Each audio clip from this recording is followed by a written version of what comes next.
Hey everyone, I'm Mike Settele, and in this lesson we're going to talk about the SAT transitions questions. These are found in the reading modules, they are classified as expression of ideas, and they generally look like this. We get a short paragraph, maybe 3 sentences with a blank in the middle. We have the same question every time, which choice completes the text with the most logical transition, and then we get 4 kind of weird transition words. So in this lesson, I'm going to show you everything you need to know to answer these confidently. We're going to come back to this question at the end once we've learned some strategies. But big picture, there are only about 3 or 4 of these questions per module, and so it doesn't seem like a lot, but I do feel like this is a topic where people lose a lot of points and a lot of time because they don't really know what they're doing. They don't know the rules of the game. So my goal is to teach you the rules because once you know them, this is a very easy game to win. So first strategy, and this is a very, very important one, is we need to think about dumb summaries, okay? I talk about that in the passage questions, I talk about that in the vocab questions, and yes, we use it to simplify the passages for these transition questions, but that is not the only way we're going to use it here. The most important way we're going to use it is to dumb down the transition words themselves. And most transition words can be dumbed down into just 4 main categories. Words that mean so, words that mean but, words that mean and words that mean for example. So what is this here? What are we looking at? Well, I spent a long time analyzing 126 official questions. So I went through the practice tests, I went through the question bank, everything that I could find that was an official question, and I took account of all of the transition words that appeared. These ones right here were 372 out of the 504 answer choices that I came across. So that's 74% of all the answer choices and all the official questions right here on this page. And they all fall into just 4 categories. So that does mean that there are other words that are not in these categories. We'll talk about those, but a lot of work can be done by just thinking about these 4 simple kinds of transitions. And to be clear, I'm not trying to define these words. I'm not like saying some are cause and effect words or contrast words. That's what other tutors do, but I don't think that that's particularly helpful because when you're talking, when you're writing, are you thinking like, ooh, I need a contrast word here. I need a cause and effect word here. No, you're just saying what you're saying. And luckily for us, we have these simple versions that we use all the time and have a really good sense of. What the SAT is trying to do is take us away from those very natural transitions that we use in our own mind, in our own writing, and bring us to these weirder words that we have less experience with. To put it another way, let's focus on the word accordingly. Accordingly is a word, you might know what it means. It's a cause and effect word. But think about, let's say, the past year of your life. In the past year, how many times in your writing and your conversations have you used the word accordingly? Probably never. In the past 24 hours, how many times have you used the word so? Probably more times than you can count. And that's what we're trying to do here. By turning these complicated transitions into much dumber, simpler versions, we're tapping into something that is just fundamental to the way we speak. These words like so and but and for example, are just basic components of the language. We use them all the time without even thinking about them. They are part of our bones. That's how strongly we associate these words with their meanings. So rather than think about a weird word like accordingly or fittingly or moreover or nevertheless or conversely, we bring these words back to the dumb versions that we use every day, and we're able to tap into our instincts about how these words work. So we're listening to the way these sentences are built, not thinking about the definitions in any complicated way. But I should point out, like I said, there are other words that are not in these categories, so we'll deal with those as they come up. But even within these categories, I am dumbing things down in ways that maybe oversimplifies things occasionally. A good example of this would be words like moreover and similarly, which I've put into the and category. And I think in most cases, seeing them as the same thing is just totally fine. You will get the question right by doing that, by categorizing them, by dumbing them down in that way. But yeah, they're slightly different, and in a hard question, it might make a difference. Moreover is a traditional and word. It just means we're going to add on some extra piece of information. Similarly, though, is doing that, but maybe in a more nuanced way. It's more making a comparison. It's linking those 2 sentences together a little bit more tightly. But I don't think that's going to matter. If it does, you will always hear in my explanation videos for the transition questions, for the practice test, when the nuances of the word matter, I will make a point of saying how rare of an exception that is. But for the most part, dumbing these things down in these 4 categories is all you're going to need to do to understand the sentences and the transitions in a much, much simpler way. So let's take a look at an example that can help us think about these words and use this strategy. So we have the paragraph, we have the normal question. The first thing you might want to do on some of these is look at the transition words themselves and hopefully very quickly categorize them and dumb them down. Nevertheless is a word that means but, consequently means so, likewise means and specifically is for example. So notice how quickly I did that. That's how quick you need to be. You can't be hemming and hawing. Oh, nevertheless, what kind of word is that again? Is that a but word? Is that an and word? No. It's got to be automatic. So if you are still unsure of them, that's something to spend your time on, is memorizing those words. Now, once we have them, I tend to read the sentences without anything in the blank, just kind of as if the blank weren't there, trying to listen to see if maybe something stands out as being right. I might have a natural instinct for what kind of transition I need. So let's look at the sentences. Some animal species have developed a remarkable strategy for attracting mates. They construct and maintain elaborate display areas to show off their fitness. Bowerbirds weave twigs and leaves to build intricate bowers, adorning them with colorful objects to impress potential partners. The thorny-head pufferfish attracts females by creating complex spiral patterns in the sand, which it decorates with colorful pebbles and shells.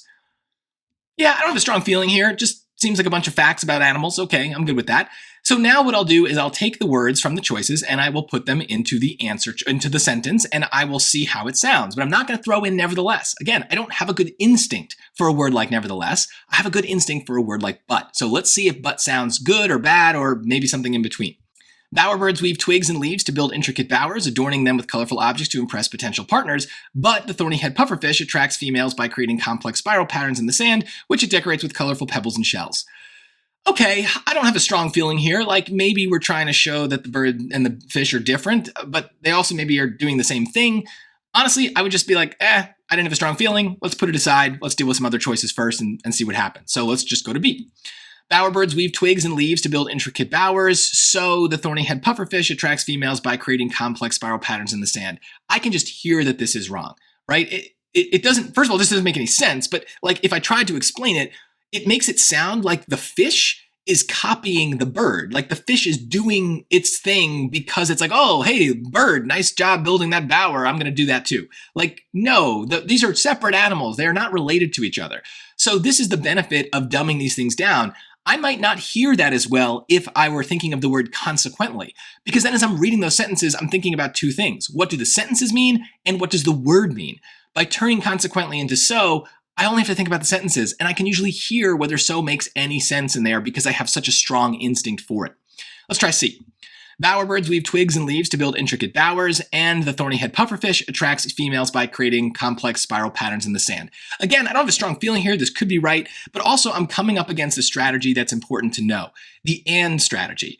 And transitions, likewise, are kind of our last resort. They're not necessarily wrong, but and is a very weak transition. It doesn't really do much. It just kind of adds on a new point. Whereas but and so and for example, they have a little bit more meaning to them. So basically what we're going to do is we're going to put all the and words aside. They could be right, they could be wrong, but if there's something better, we're going to go with that. And so this is good because sometimes and words will sound fine, like I said, because they don't really transition at all. They're just kind of like a filler word. And so leaving them for last allows us to focus on all the other choices, and then we can pick these if there's nothing else left. So we'll leave it in. Let's try D. Bowerbirds weave twigs and leaves to build intricate bowers. For example, the thorny-head pufferfish attracts females by creating complex spiral patterns. No. I can hear that this is wrong, but more importantly, I now realize this is a trap. This is why we do this strategy, is I can hear that this doesn't make sense. If I tried to summarize the passage, I might think this is right. And this is a key idea. There's a difference between summarizing the passage and summarizing the transition. If I summarize the passage, well, they're giving me a statement about animals making things, and then I have some examples of animals that make things, the bird and the fish. And so the fish is an example. So that might lead me to pick D because it's like, yeah, well, these are examples. Let's pick the for example word. But if I put the word in the blank, I hear that that's not right because what it's actually doing is it's trying to say that the fish is an example of the bird, right? The transition is not overall what's going on in the sentences, it's what's going on between these two sentences that we're focused on. So the fish is not an example of the bird and the fish together are examples of animals that make things. So that's really important. Again, this is about not knowing the rules of the game. If you don't know what your task is for a transition question, you're much more likely to fall for a trap like that. And now, even in explaining that, I'm starting to hear what the right answer should be. Notice I've been kind of condensing these sentences as I'm reading and getting shorter versions of them. I get the ideas, and this is the dumb summaries working on the sentences themselves. So here's my very dumb version of this passage. Some animals make things, birds make things, and the fish makes things. So if I try to put the but in there, it sounds terrible. Some animals make things, the bird makes things, but the fish makes things? Why would we need a but there? That doesn't make any sense. It sounds weird. It is weird. It's not a contrast. They're doing the same thing. But if we put the and in there, I feel like it sounds better. Some animals make things, the bird makes things, and the fish makes things too, right? It's clearly trying to link these two things together, and likewise is doing that. It is an and word, but it's also a comparison word. These things both do the same thing. We might have heard a little bit of a contrast at first because a fish and a bird are different things, but notice the ends of those sentences. The bird is adorning what it makes with colorful objects, and the fish is decorating it with colorful pebbles. There's a similarity there as well. So this is not how every single question is going to go. We might not always be stuck to just the four main categories, but it's a good way to start and a good way to think about it. And like I said, there are other words that won't fit in these categories, but at least if we know these kinds of words, we're going to be able to deal with these situations really, really well. Let's look at some other transitions that I found in my analysis of the official questions. Most of them fall into this category of time and order words. Now, these don't all mean the same thing. We can tell because firstly and lastly are both in that list. No, obviously those have different meanings, but all these words I find are very easy to understand. We have an intuitive knowledge of what they mean. We're able to kind of recognize when to use them because the passage will be kind of talking about the order of like operations, steps in a process, or time passing. So to me, yeah, these are different. They don't fit our main categories, but when they work, it's usually obvious. And when they don't work, it's usually obvious. So the time ones don't scare me very much. The others are a little weirder. We have some words that mean like restatement, things like in conclusion, in some, in other words. We have words that mean or. We have words that indicate a location, words that indicate emphasis. We'll talk more about in fact and indeed a little later. And then that bottom right box is just things that are kind of random. These are not words that mean the same thing. These are words I found in my analysis that just don't fit any category. They're kind of weird. Maybe they're worth looking up, and you'll see me talk about them when they come up in the questions when I do my videos. But it kind of emphasizes the point at the top of the page. You can't memorize every single transition to be fully prepared for what these questions will offer on the SAT. Basically, English is flexible. You can add an ly to any word and suddenly it's a transition word. So what we need to do instead is be ready with the words that we do know that are going to be on the test. Those four main categories, maybe some of these time words, know those, be comfortable with those, and then deal with the weird stuff as it comes up. If one of the words we know works, then if there's a word we don't know, who cares? Ignore it. It's kind of like a vocab question. Or if none of the words we know fit in the sentence, don't force one in. You might have to pick a transition word you've never seen before, and that's okay too. Don't be afraid of things that are unfamiliar. Use processes of elimination and work your way through it. And that I can try to make this a little easier for you. Again, doing my analysis, looking at all those choices, I was able to categorize things and start to quantify them a bit more. Here are the top 20 transitions that showed up on all the 126 questions that I analyzed. And I should point out, this was October of 2024.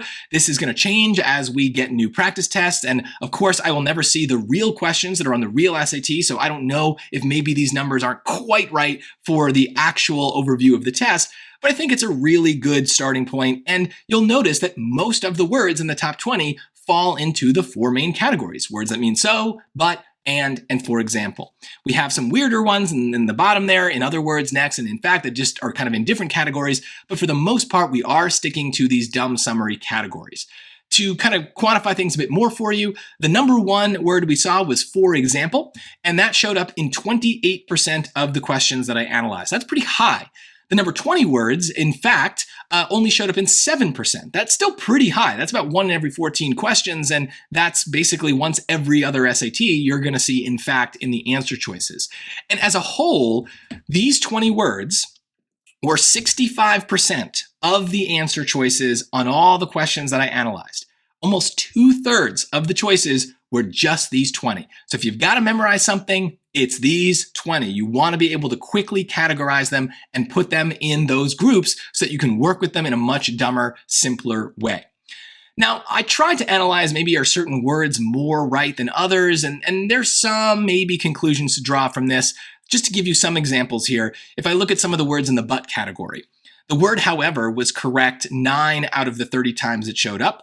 The word nevertheless was correct only 3 times out of the 22 times that it showed up. And the word regardless was never correct on all 12 of the questions. A little bit of a spoiler there, but I don't think it matters. I don't think this really tells us anything. Like, you might want to come away from this and be like, oh, I should always cross out regardless. It's always wrong.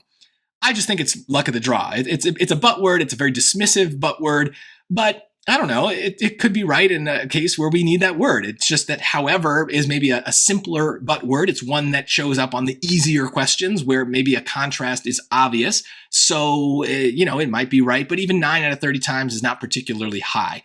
So I don't think we can look at the past right and wrong answers and draw very many conclusions. We have a very small sample size at the end of the day. So basically, if you know what the words mean, you're treating each situation like its own new test, its own new question, and analyze what transition is best in that situation.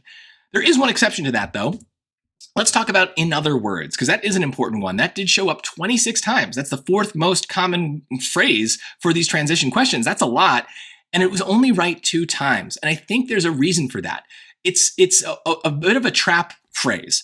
In other words, is very literal in what it means. It means that we are taking what we just said and putting it in other words, right? So let's be clear. Just because you're talking about the same topic does not mean that you're talking about the same point. Does not mean that you're making the same point, the same argument. So in other words, requires us to say the exact same point. It'll be in other words, right? In other words, but it won't be adding any new information. If we wanted to add on new information, we might use a phrase like in addition, additionally, moreover. Those are better for adding on new things, or so, or but words as well. So in other words, I think is a lot of times a trap because it sounds like a continuation of an idea when in reality, it's very specifically repeating the same idea. So keep that in mind. I think that makes a big difference. But the goal is you should be able to look at these words and categorize them very quickly, very confidently, know what they mean, and be able to get to those dumb summaries without much hesitation. Let's look at one more example. This is the one from the beginning. So here I'm going to just read the sentences first. During her lifetime, Frida Kahlo's work was often dismissed as outsider art, lacking the formal training and recognition enjoyed by her male contemporaries. Kahlo has since achieved far greater fame in death than she ever did in life. Kahlo's former home is now one of the most popular museums in Mexico City, with thousands of admirers visiting every month. My instinct here is I'm continuing the idea. It seems like she's famous and her home is famous, so it feels like we're continuing that idea. I don't really have a preference whether you start categorizing the answer choices first or if you just read the sentences first. Either way, you're going to use dumb summaries as much as possible. So now let's look at these words. Therefore is basically a so. Thus is a so. Indeed's a bit weird, so we'll kind of skip that one. Despite this is but. And right away, I've got a huge advantage for this question. I'm going to use another really, really important strategy, the same category strategy.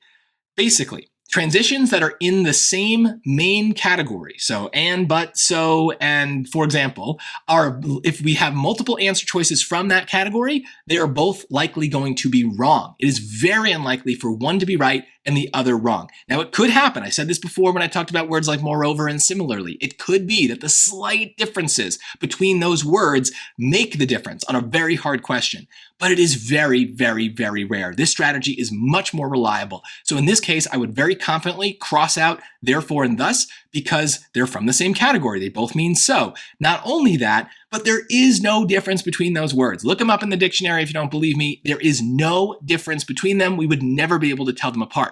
So it's impossible for one to be right and the other wrong if they mean the exact same thing.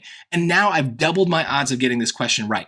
I still don't feel comfortable with the word indeed, but the word but is going to be really easy. Let's just try that out. Kahlo has since achieved far greater fame in death than she ever did in life, but Kahlo's former home is now one of the most popular museums in Mexico City. No. Why? Why would we contrast this? Why are we switching? Both sentences are saying she's famous. There's no reason for a but here. So yeah, I would easily cross that out. And then I don't care what indeed means. I have to pick it. I do know that it means something like in fact. It is a word that kind of adds emphasis to things. So if I put in fact in here, you might kind of be able to hear that it makes sense. Kahlo has since achieved far greater fame in death than she ever did in life. In fact, Kahlo's former home is now one of the most popular museums in Mexico City, with thousands of admirers visiting every month. It's kind of like the second thing is like supporting the first thing. It's evidence that she has achieved great fame in death than more than she did in life. But I do feel like if it weren't for that same category strategy, I would have a lot more trouble with this question. Because if I put so in there, it doesn't sound horrible. Kahlo has since achieved far greater fame in death than she ever did in life. So Kahlo's former home is now one of the most popular museums in Mexico City. Like, I don't feel like it is right. Like, it feels weird to me to say that, but at the same time, I don't have a good reason maybe to cross it out. It's hard to think about. And especially if I don't know what the word indeed means, I might be much more confident picking therefore or thus because they're more familiar to me. That's not a good strategy. This is why we use the dumb summaries, but it's tempting. It's tempting to pick one of those because they feel safe, but they don't really work. And I can explain it. I mean, it's not like her being famous more in death than life is causing her home to be popular. If she were famous in life too, her home would still be popular. These are not things that follow from each other. So it doesn't make sense, but I wouldn't waste any time thinking about that. The same category strategy eliminates those two choices very confidently, and then the but doesn't work. So I've got to pick indeed, and I save time, I save points, I save brain power, and I move on from this question. Now, before we get to a summary of the strategies, please, if this helped you, give it a like, subscribe to my channel for even more practice. It's a really great way to show your support for this channel and more free SAT prep, and it really tells me what I should make more of. It's a very easy thing to do, so please, please, please give me a like, give me a subscribe. It helps me out. Now let's review the overall strategies that we learned for transitions questions. One of them I didn't talk much about is the reading pacing strategy. You've probably heard me in other videos talk about this. We're supposed to start with the grammar questions. And the reason we do that is we want to lock in a lot of points where things are very predictable and very quick. And the passages are very slow. We don't want to get caught up in those that are very hard as well. So if we start with the grammar and then work our way to the end, we're going to do grammar first. And then the next set of questions we're going to do are the transitions questions. And now that we know all the strategies, those should also be things that we are answering quickly and confidently and not making any careless mistakes. So the transitions are really part of the overall pacing strategy for the reading section. So we're not running out of time on things that we know we can get right. And being able to categorize those questions into these four main categories is really, really important for saving time. We don't want to be debating what nonetheless means. We want to know instantly. So use dumb summaries, memorize those ones, at least the 20 that I showed you, so that you are very quickly able to turn these into the dumber versions of the words. A more minor strategy, remember that the and words are kind of our last resort. We don't want to pick them unless everything else is definitely wrong. But a much more important strategy is the same category strategy. If we have multiple answers from the same category, it is very, very likely that both are wrong. Cross them out and then decide from what is left. I definitely use this a lot. In fact, on the hardest questions is pretty much the only reason I'm getting the right answer. So this is what I mean when I say you've got to know the rules of the game. If you're not playing the game with those rules in mind, you are much more likely to make mistakes and get questions wrong for no good reason. If you have any other questions about the transitions part of the SAT, please put them in the comments. Once again, if this helped you, give me a like, give me a subscribe, visit my channel homepage or my website for lots of stuff. I'm going to put some transition playlists in this description so you have easy access to those, but I have questions, lessons on all the different question types and all the different stuff from the question bank and the practice test so you can learn more about transitions and all the other rules and strategies you'll need for the SAT. Once again, I'm Mike Settele. Thank you for watching. And remember, when it comes to your scores, don't settle for less, Settele for more.